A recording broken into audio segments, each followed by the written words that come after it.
Hello, boys and girls, and welcome to class this morning. My name is Mrs. Babawale.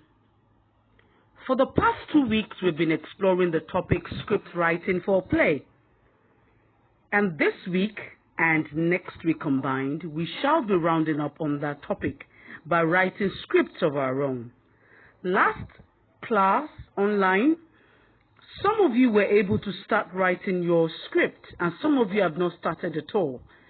This week, today, this morning, we are going to be writing our script. So please bring out your pen and paper, your tablet, your laptop, desktop, whatever it is that you have to write with, and let us start. As a way of revision, we looked at what a play is, what a script is. We said that a script is a written document that contains all the information we need about a play. And we said the play is a dramatization on stage. We looked at the similarity, the relationship between the play and the script. And we say that without the script, the play cannot be birthed. It is the script that births the play. We looked at the content, the features of a play. We also looked at the features of a script. What must be on ground for us to be able to say, yes, this document I'm holding is a script. And some of you started out by giving us a title last week. So today, let us move ahead. Please bring out your writing material and let us look at our play script checklist. This is our play script checklist. We shall look at it and see if indeed we are on the right path to writing a script. So the first thing on the list, like I always say, is the title. Not the name of my play, no. The title of my play. The title of the play is what should come first. And usually the title of a play is a pointer to what the play will be about. Usually, and sometimes the title can be very vague and, ambiguous, and you can't really tell that, okay, this is what the play is all about. It depends on the style of the playwright, I beg your pardon. So write your title down quickly. I'm going to give you like 5 seconds to do that. Write down your title. Make sure it's an interesting title. All right? Figure out a title. I can come up with mine. I'm going to call mine The Gentle Giraffe. All right? The Gentle Giraffe is my own title. Have you written that? Okay, good. Now, let us come down to the body of the script. First of all, you need a list, a cast list of all the characters that are going to be in your play. So begin to write them down. First of all, you have to figure out how many characters are going to be in your play. 5, 6, 10, 9. And when you've decided the number of characters, you have to give them names. And also what we call in literature, characterization.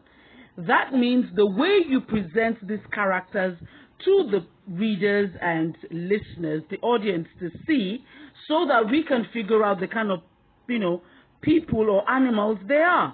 For example, if you have a character named the greedy hyena, you want us to know that the hyena is greedy. So the words that will come out from the hyena, the character of the hyena, and what the other characters in the play will say, to one another about the hyena, will let us know that indeed this hyena is a greedy one. So when you pick your character and give them names, like Martha, the talking tree, the lazy old man, Peter, John, whatever name you're giving to us, make sure you have, a description of who they are at the back of your mind, so that when you start writing their dialogues, that is the conversation they're going to be having, with one another, we will be able to tell that this is this kind of person. This is who they are by the words that they say to each other. You can't call someone a lazy hyena and then the person is seen as being kind and generous in the play. no, that's a negation of what you're trying to achieve. You must let us know who they are.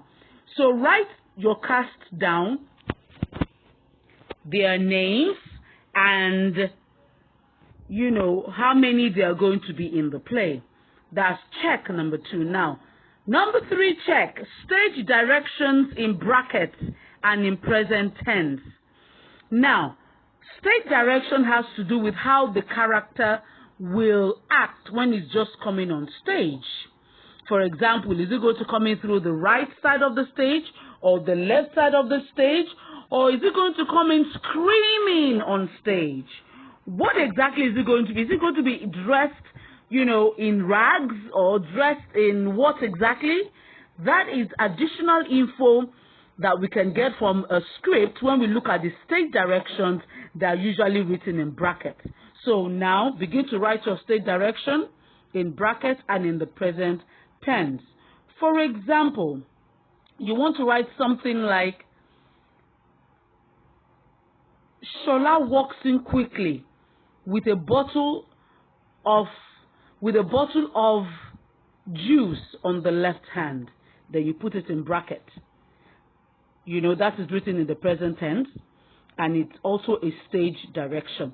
But before you do that, you have to let us know what the prologue looks like. You write a short prologue, which is a short intro of what the play is all about. You can start. Once upon a time, in a land far, far away, there lived a king and a queen with 3 princesses. One day, one of the princesses fell ill. Full stop. That will be the prologue.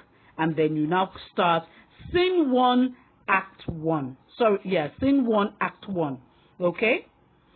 Now, the next check that we have to check is that adverbs at the start of some dialogue showing how the line should be read.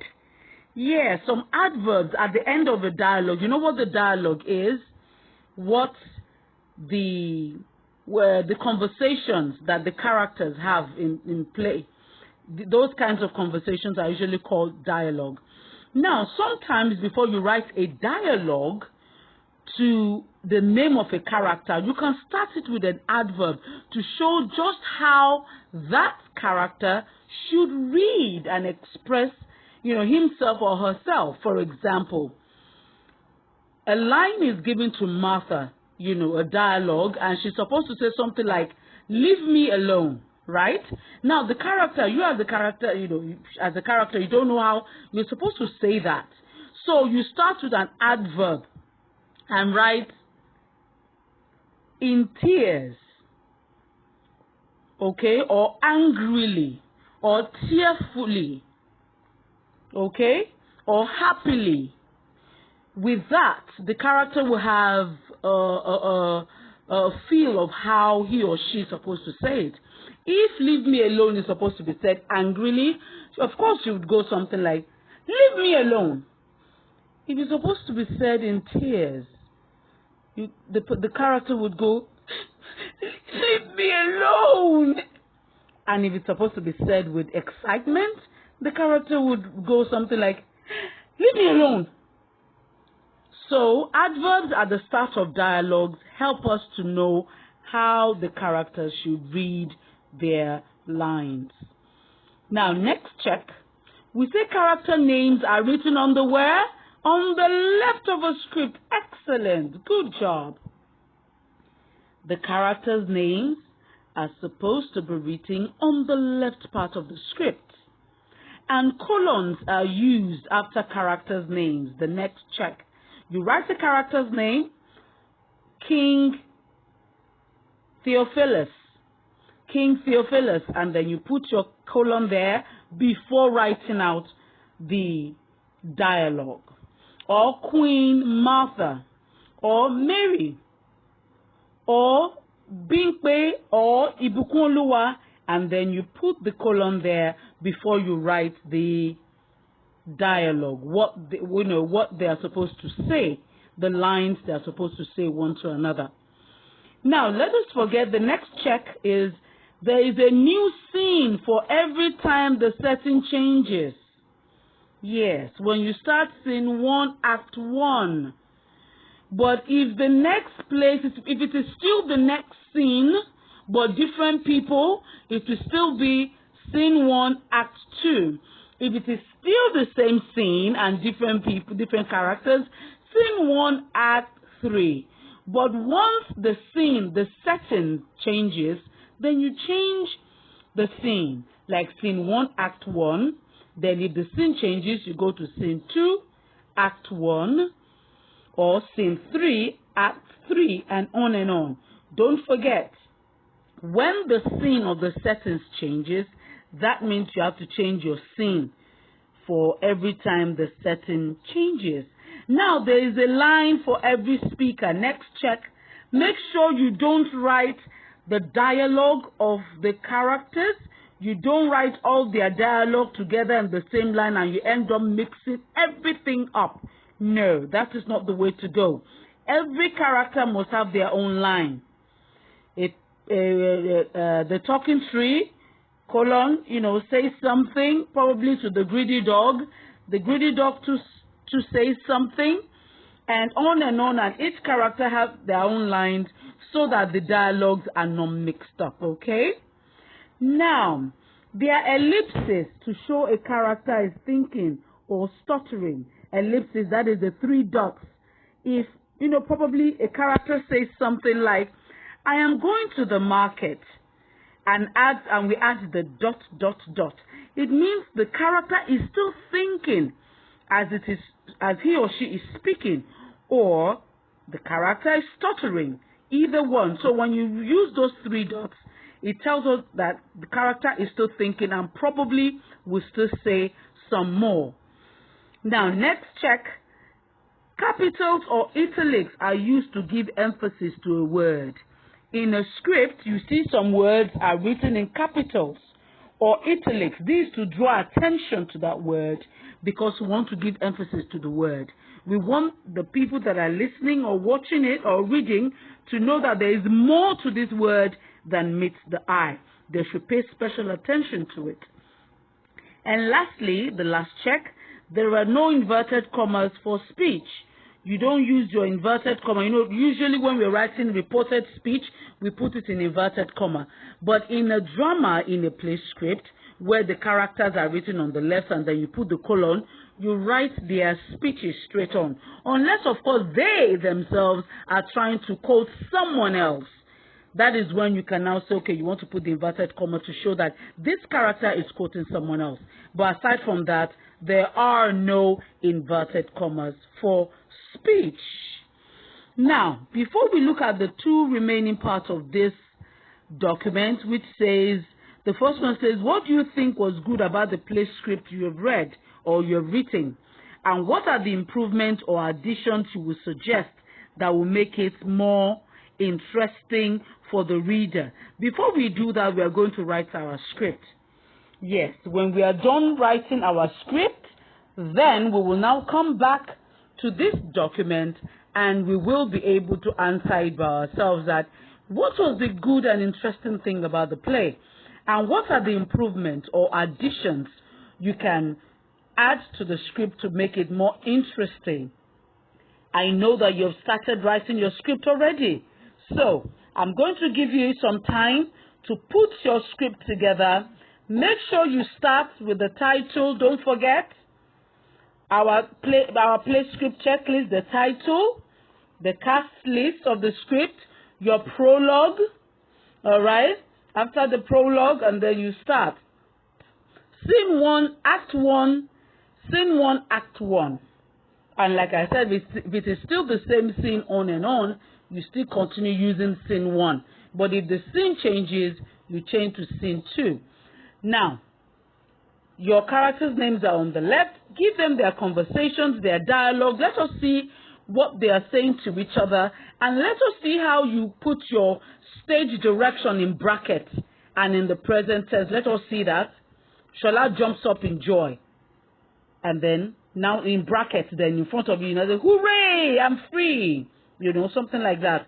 And then, of course, you can start your dialogues with some adverbs. that will help us know how the characters will read their lines. Like I said, happily, angrily, excitedly, and things like that. So what are you waiting for? Remember, you're submitting your scripts. Scripts are to be written down today and submitted. You must submit on Edmodo so that I can see and, correct you where you've gone wrong. So I'm going to give you some bit of time now. Let us start writing our script. Remember, make sure it is an interesting story.